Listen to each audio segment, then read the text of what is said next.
நொய்யரிசி உப்புமா செய்கிறதுக்கு வெங்காயம் carrot பீன்ஸ்லாம் cut பண்ணி வச்சுருக்கிறேன். ஒரு டம்ளர் சாப்பாட்டு அரிசி எடுத்து 2-3 தடவை கழுவிட்டு தண்ணி இல்லாமல் மிக்சி ஜாரில் சேர்த்துருக்குறேன். அதே டம்ளரில் 1/2 டம்ளர் துவரம்பருப்பு சேர்த்துக்கலாம். 1 டீஸ்பூன் ஜீரகம், 1 டீஸ்பூன் மிளகு. ரவை பதத்துக்கு அரைச்சிட்டு வந்துடலாம். தண்ணி ஊற்றாம தான் அரைக்கணும்.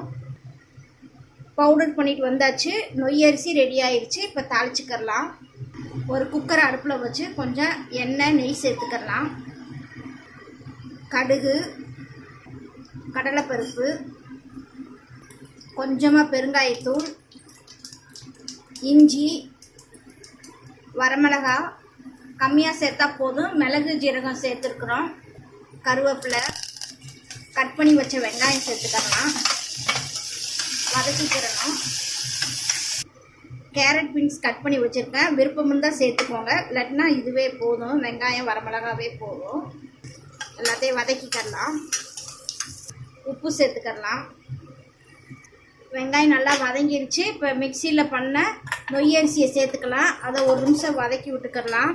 இந்த பக்கம் உலை வச்சுருக்கிறேன். 1 டம்ளர் அரிசிக்கு 2.5 டம்ளர் தண்ணி வச்சுருக்கிறேன். உலை நல்லா கொதிச்சிருச்சு. இப்போ சேர்த்துக்கலாம்.